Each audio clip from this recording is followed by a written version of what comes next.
2023 is almost over. It's hard to believe. The year flew by for me in a lot of ways. Some other ways it dragged. But I did feel surprised today. I realized Christmas is Monday. I feel like December 1st was just the other day. So I want to take this opportunity to recap the year in business, sort of the growth that we've had to take on and the challenges that were come along with that said growth, and the plans for the future, 2024, what we're going to be up to here at Level Up Russellville, how we're growing, how we're changing, evolving, and gaining clarity. Clarity is that wonderful thing to have, I think, as an entrepreneur, that when you have it, that's when things really start to happen. At least everyone I know who's successful has that in common, don't they? They're very clear on who they are, what they're doing, and how that plays into the grand scheme of things. At least I feel that way, looking in at them. Any amount of clarity that I've had in the past hasn't stuck around for long.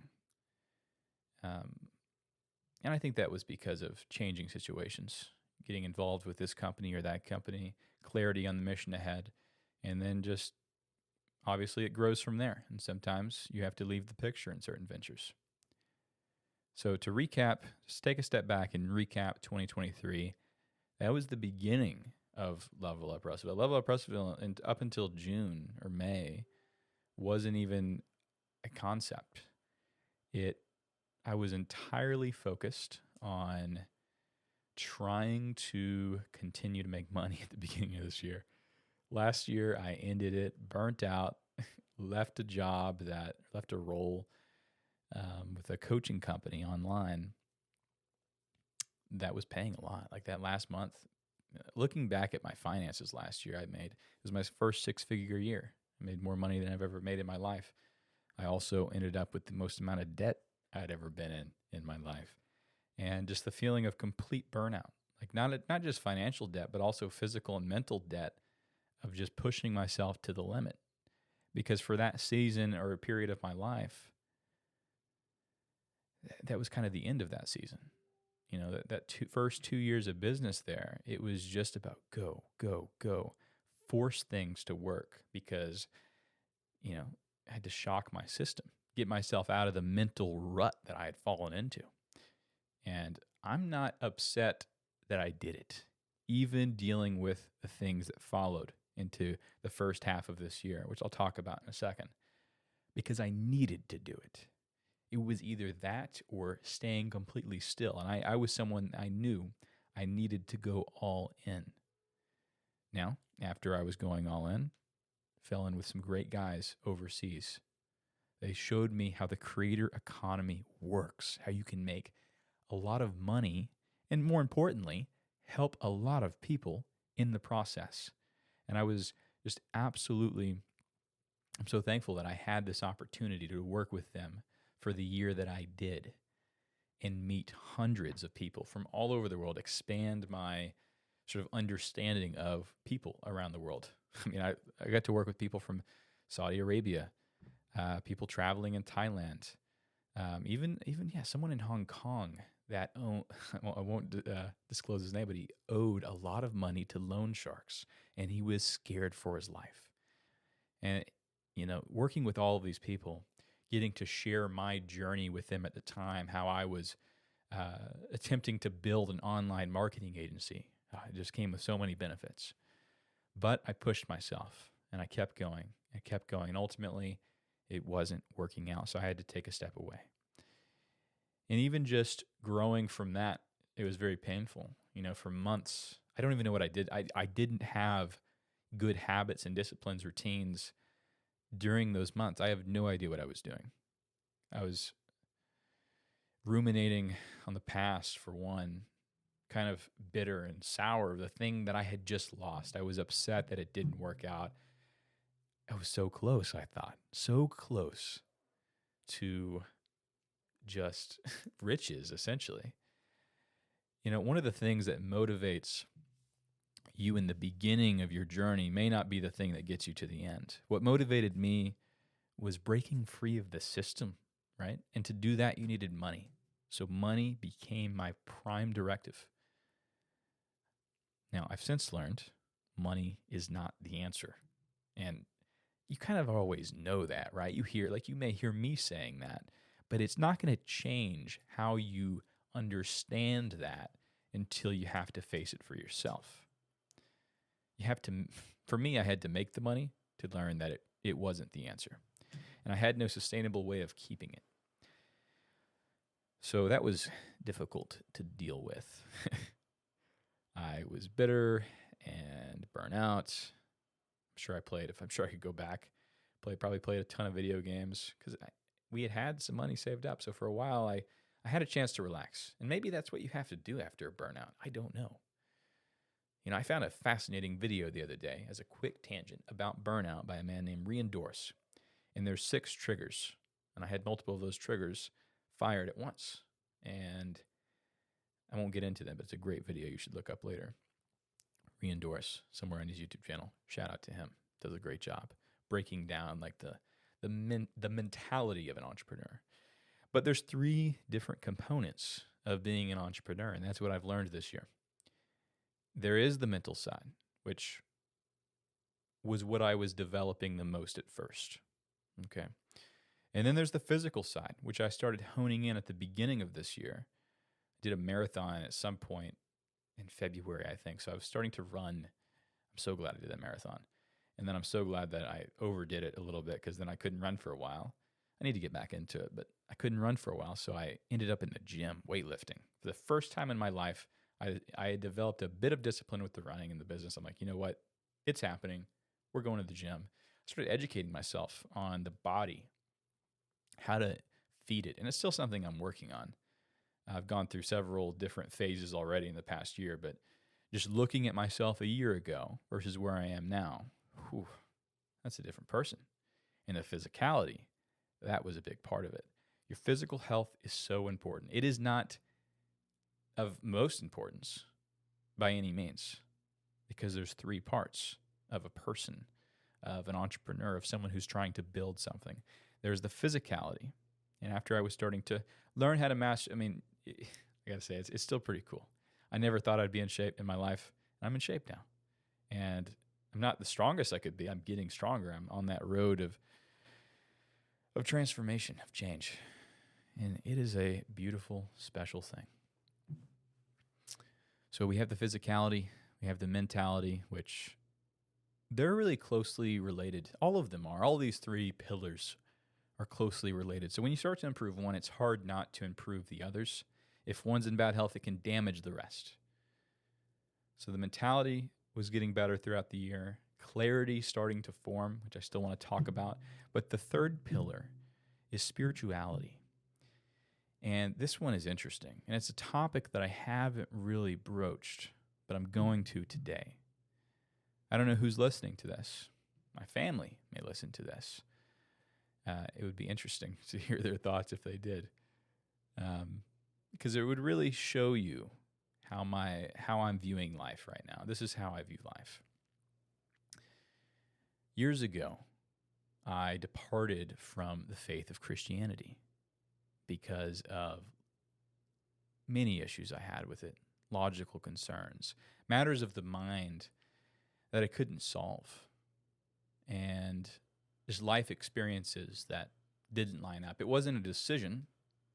Well, I guess it was a decision one day to accept it, but it wasn't a decision to go down these rabbit holes. Could talk all day about that, but that's not where the story gets interesting. Where it gets interesting is after the past several years of, I guess, being an atheist, an agnostic, which I would still argue, well, before getting into that, I spent several years classifying myself as that. Still open to the idea, especially lately. At first, maybe not so much. Just kind of fed up with a lot of things, angry.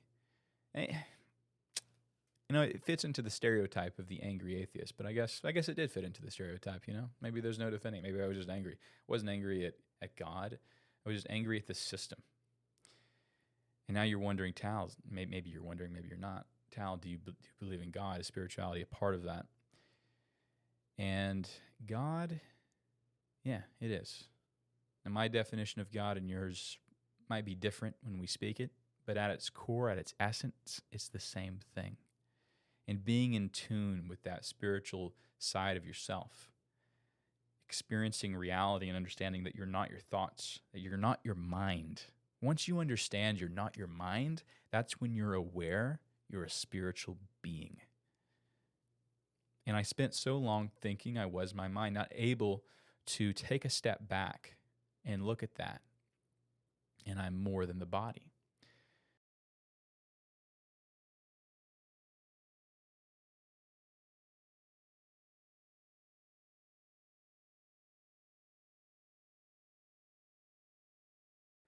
But anyways, this isn't a podcast about the spiritual, but it is because that's part of this past year for Level Up Russellville. And for me is really stepping in to all three core pillars of my nature.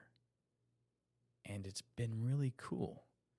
Don't mistake this with Tao's cocky and he thinks he's the best, because I'm not. But I feel good in my skin. I feel good in my mind. I feel good in my spirit. I am actively aware and living in all three realms at once. And I didn't know you could exist this way. So that is an undeniable part of this past year. Anyways, I want to talk about clarity before we move on to the plans for 2024. Because clarity has been this percolating thing. It's like this, it's gold to an entrepreneur, right? It's gold. When you are clear on what you're building, then you can you can move on to actually building it in a lot of ways, right? It becomes very easy. You can build systems around it. You can bring in a team. You can get people fueled up around you about what you're doing. Clarity is a recipe with many different ingredients. I think my mental, physical, and spiritual well-being has contributed to my clarity, but also conversations with business partners and friends has contributed to my clarity. Waking up earlier, writing as soon as I can in the morning, my ideas, getting my thoughts out there, I think has contributed. Going to bed on time, which again is like the physical side of things, has contributed to clarity.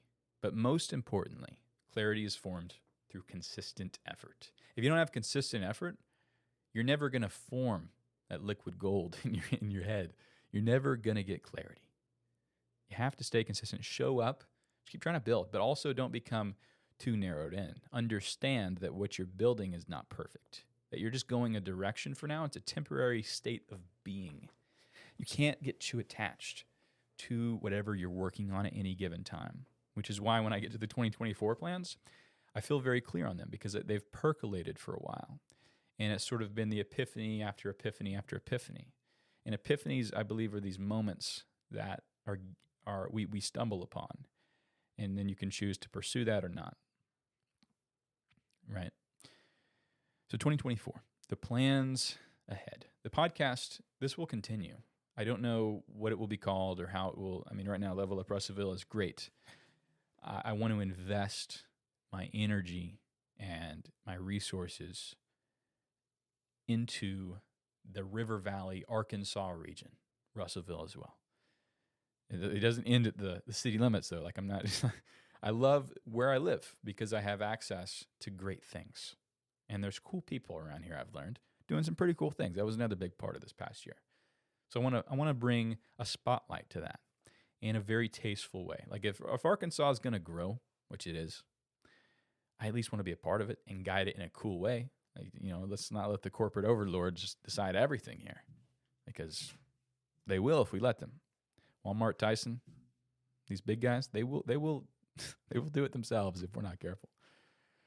So the podcast is staying around, however that happens. I'm still love doing that meeting. It's been such a great tool to meet people around here and share their stories. But I want to expand. I want to take on something just that allows us to flex our creative muscles a bit more. And what we've kind of settled on is over the course of 2024, we're going to be making a series of mini documentaries about the area, about different aspects of the area, whether that's the outdoor appeal maybe a mountain biking documentary about Arkansas as a whole would be excellent, but we could specifically feature Nebo and some other things. Maybe, that could definitely be it. We have a list of ideas, and we're trying to narrow it down to the 6 to 12 mark. Story about the Old South. I don't really know those people over there, the owner, but I need to, if anyone knows them out there, please let me know. Maybe you can make an intro. I would love to help them tell their story. There's a lot more going on there than meets the eye. I'm not just talking about, of course, they tragically lost their original building, but they're such a popular staple of the community, and it would be very interesting to just tell the whole story. So doing these mini documentaries, I say mini, like 5 minutes to 15-minute long videos about the area, that's kind of what we want to expand onto in 2024. Partnering up with key partners to really fully take advantage of this and promote this to a national audience, right? I'm not trying to sell Arkansas to the world, but these are stories that I want it to do well based on the merit of how we put it together, how we tell their stories. Not just do well in this local area because, oh, hey, it's from Russellville, check this out, but, oh, this is a very interesting story. I'm going to share this with anyone. Anyone in the world could enjoy this content. And thus, I think, as a community, there are certain people positioned in it that can be doing similar things. And that's what we're trying to do with the brainstorm space. That's what I'm trying to do. That's the clarity that's coming to me day after day as I think more about it. And the brainstorm space, I don't know if we've spoke about it much on this podcast, but it is a joint effort between myself and Emily Young. I mean, in a lot of ways, it's really, I'm just helping out a little bit. She is awesome and has a great space here and sees a very similar vision. So we're working on building a creative co-working space. And we've gone through a lot of iterations of the idea, but the thing that's kind of stuck around with me recently is getting Obi Rosales in here, who started Eleva Russellville, which is Level Up Russellville, but for the Hispanic community. It's such a huge community around here that doesn't get any like content in this way about the local area. It doesn't really get highlighted at all by any of the outlets around here. So to see him get to serve that community is awesome. And there are other people in this community that can do great things or already are doing great things that I think would benefit from being members here.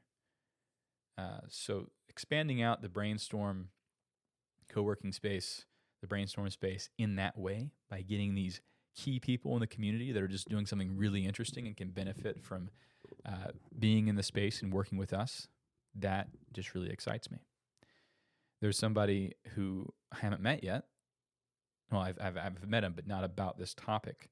He makes a lot of content. His blog has like over 50,000 subscribers.